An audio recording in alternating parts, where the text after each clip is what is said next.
Bucky Brooks, Fox Sports analyst, former NFL DB, former Scout Panthers and Seahawks. Saw him all over the NFL Network this weekend in Minnesota with Kirk Cousins, who's in that Netflix docuseries, which has been a lot of fun. It humanizes all those guys. All of them come across as adults. You know, it's interesting. Fans love chutzpah. Baker and Manziel and Jameis Winston and Jay Cutler, they like attitude. And you watch Netflix quarterback, and it's like, that's not what I want. I want people that can compartmentalize, raise their kids, their family, be available to their teammates. It really is kind of a profile in adulthood. That's really important. So this is the way that we always viewed it when I worked with the Carolina Panthers and the Seattle Seahawks. That position is presidential in field. It's a regal position. There's a reason why you would see Matt Ryan suited up in press conferences, Peyton Manning and Tom Brady. There's a feel that guy, outside of the owner of the team, the general manager and head coach, the quarterback is everything. And he has to represent the franchise in that manner. So his maturity has to be on point, his intelligence, his ability to talk and orate and do all those things. Well, that's what I see with Caleb Williams. Always, he comes up to me at the Super Bowl, Caleb Williams, and he's like, hey, man, I'm not nearly as good as you think. I'm like, I don't know if you believe it. That's the best thing I've ever heard. Yeah. He told me, hey, man, don't get caught up in all the noise. No, but it's important because, look, man, you want your best player to be your hardest worker and the leader. And ideally, you want your best player to be the quarterback. So when the quarterback has a sense of humility while also having a high sense of professionalism, where everyone else has to fall in line. Yeah. You see it already right now with Bryce Young in Carolina and how they talk about him and how he's handled the machine and those things. And so as much as we talk about the physical qualities that you need in a quarterback, it's the maturity and the intelligence and all that other stuff that really, really matters. It doesn't matter, in my opinion, what the industry is. It could be the airline industry, the newspaper, cable. Even if it's an eroding industry, stars get paid. Jonathan Taylor, Josh Jacobs are going to have a market. I don't love Jim Irsay's comments publicly, but my takeaway on this is Anthony Richardson could quite possibly gobble up about 20% of the rushing yards. I would consider they're pretty weak in the back end. They could use another receiver and tight end. I can like him. I think he's got a trade. Would you consider, like, for instance, I'll give you an example, Bucky. New England's pretty rich at corner and safety. Mm-hmm. Colts aren't, and they've got a good B-plus running back. I would consider moving Jonathan Taylor because I think running backs, when special, still have a market. What say you? No, they still have a market. They still are very, very important. I think what we have to do is separate what they're getting paid and what their market value is versus their value to the team. Running backs are still hugely important to the way the offense operates, depending on the level of quarterback. I would say the greater the quarterback, the lesser the significance of the running back. That's right. But if you have a mid-level quarterback, or a rookie, your running back needs to be at a higher level because they have to alleviate some of the pressure on him. And so what every team has to do is they got to look at their quarterback and be real honest about where their quarterback is, because then that'll determine how the dominoes fall when it comes to the running back. The thing about Jonathan Taylor right now, when you have a rookie quarterback, he's very important to that offense. But I also understand Irsay's point. Right now, the running back position, when you look at supply and demand, look, you can get running backs anywhere. I hate to say it, and I love the running back position. I think it's a big part of the championship puzzle. But let's be honest, like when you've paid these guys the last few years, the contracts haven't aged well. And so when you have a guy like Jonathan Taylor, he's going to be 4 years in. Look, 7 years, how much are you willing to pay for what could be a depreciating asset? And so that's where you are right now. And it's unfortunate, and it's one of those things where we talk about them. We could talk about wide receiver twos and why do they get paid more than whatever. But where you're at right now with running backs, you don't have to pay them. And so it kind of is what it is when it comes to that marketplace with running backs. So Sean Payton was talking. We have a bite we played earlier, Sean Payton talking about Russell Wilson. So Wilson and Breeze were often comps because of size, but they're very different. One is accurate in the pocket, not off script. He was the classic Montana Walsh distributor for the genius coach. Russell's off script, sometimes prefers the deep ball, more of a risk taker. elusive, intuitive, more than classic playbook sit in the pocket. And as Payton talked about him, he talked about, well, there's nuances. It sounded like he was breaking him down and building him back up. And I thought, well, that's not Breeze. No, that's not the words. How do you think it works? What is your gut on what this year looks like? Well, I think it ends up working because Sean Payton is a great offensive mind. And what great offensive minds would do is what you said in the clip. He said, we're going to play the hits.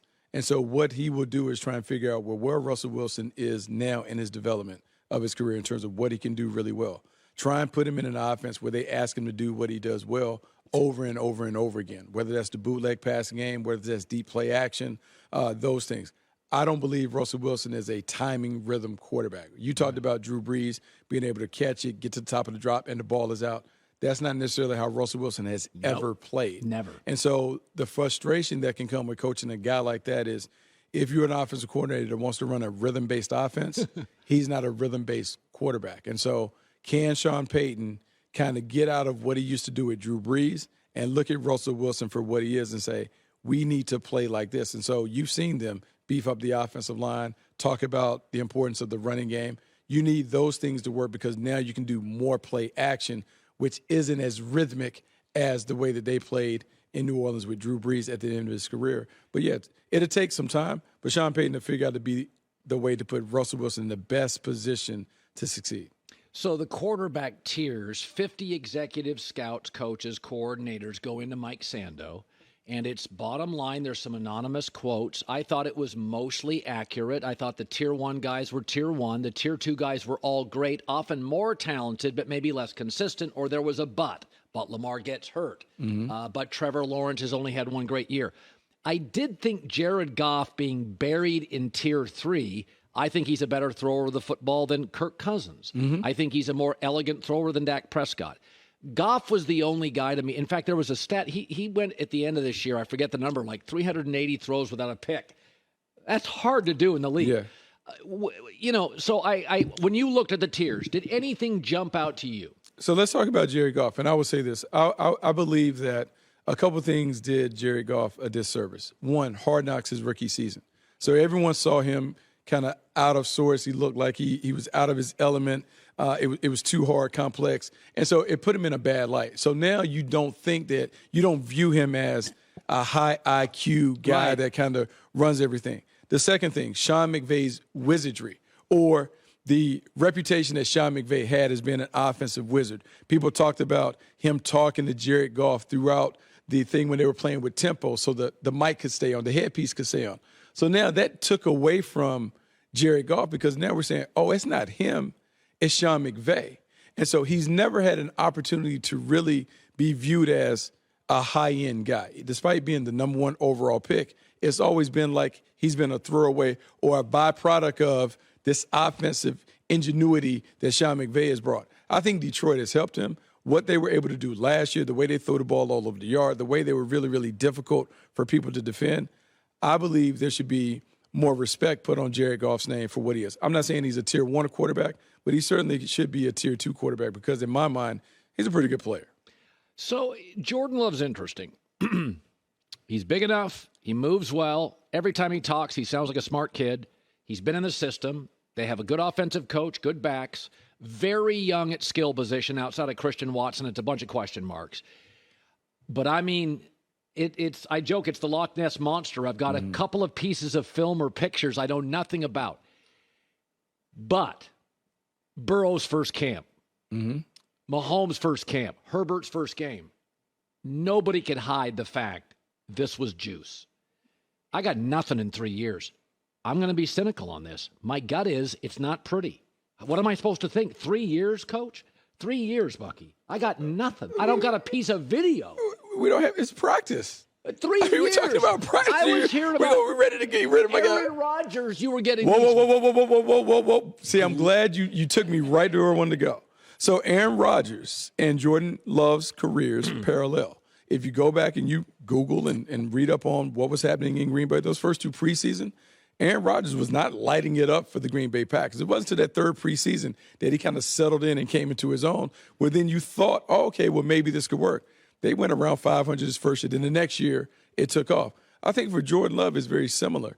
slow development, slow pacing. Now he settles in. Now he's more comfortable as a pro. But really, to me, this is all about Matt LaFleur and what does Matt LaFleur do? Because he stepped into a job that I won't say it's easy. You had a Hall of Fame quarterback ready to go. So you could skip steps when it came to installing your offense. Well, now with Jordan Love, okay, guys, we may need to be a little more ball control. We need to run it a little more. We go and get tight ends in the draft because we got to control the middle of the field. And maybe we become more of a move the sticks type offense as opposed to the big play offense that they used to be. To me, Jordan Love has been solid. I like what I've seen from him in the offseason in terms of how he's handled the team. I like what the team has said about him. Yes, he has to put it in play, but the Packers will be fine. The Packers will be okay. All right. So during the break, he's very controversial. I'm not. Okay. I'm America's honesty broker. I put it out. He's out there throwing haymakers. Yes. So he said during the break, he said, you think Stafford's going to be here? So there's a lot of talk. Stafford's got a new fun house on the beach in L.A. He was beat up last year. By the way, Stafford acknowledges what we reported. They did try to restructure his deal, soften the blow on the cap space. What do you make? I cannot see them being horrible. They have Donald, Kupp, Stafford, McVay, Havenstein. They got good players at key spots. They'll be fine, not great. That's my take. You think they're going to be bad? No, what's fine? Fine is 500, 8-9. That's what you're talking about? Yeah. Okay, let me ask you this. Is 7-10, 8-9. Stafford there in a year? Oh, no, I think they have to. I think that the bill comes due.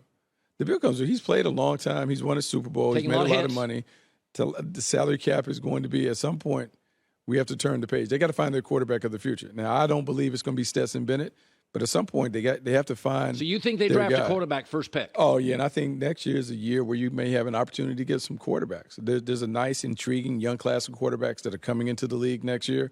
I think this is it. This has to be the time where Sean McVay, if he's going to continue to do this dance with the Rams, he has to find the young quarterback, the next guy that can kind of take the baton from Stafford and get them going into the next phase. All right, so Goff got you to a Super Bowl, loss. Stafford got you to a Super Bowl and win. So your take is they go. I mean, Ewers, Caleb Williams, Drake May, Michael Penix. I'm not as huge on Bo Nix as everybody else. But they're all the same. The one thing that we know is, as it plays out, like Caleb Williams and Drake May will be the conversation. There will always be someone else who emerges. No one thought about Anthony Richardson. Anthony Richardson emerged as the guy. So who is going to be the third quarterback that emerges in this, I would say, intriguing quarterback class? You talk about Quinn Ewers. We can talk about Michael Penix. So you were a scout when Andrew Luck came out, weren't you? Yeah. Okay, so is Caleb or Andrew Luck same class in terms of very few weaknesses? What did they say about Andrew Luck? What was the knock? I mean, look, man, like high IQ guy. He was a better athlete than people gave him credit for. His athleticism tested on par with like what Cam Newton was, even though he didn't. Did he have a weakness? I mean, like you could nitpick in those things. He stayed around college a long time, so Caleb will be nitpicked a lot. So you have to ignore all the stuff that's said this year, and just think about how special he is. What he is a little different because he's a high-end athlete who is also a high-end playmaker from the pocket. It's rare that you find a guy that can do those things. So people are talking about Pat Mahomes and that. He's not the gunslinger that Pat Mahomes was at Texas Tech. He's more refined. He's more refined. He does it.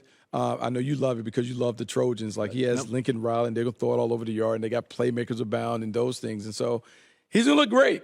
I mean, look, it's his to lose in terms of the number one spot. He is everything that you look for in the position. You say I love the Trojans. Oh, my God. It's just a love fest over here with the Trojans. All I do is report what I see. A love fest. Well, they're pretty. I'm waiting for you to go out with travel and just walk him out and just bring him out. Like one of those games early in the year, you like in the college, I see you just trotting him out. I'm a journalist.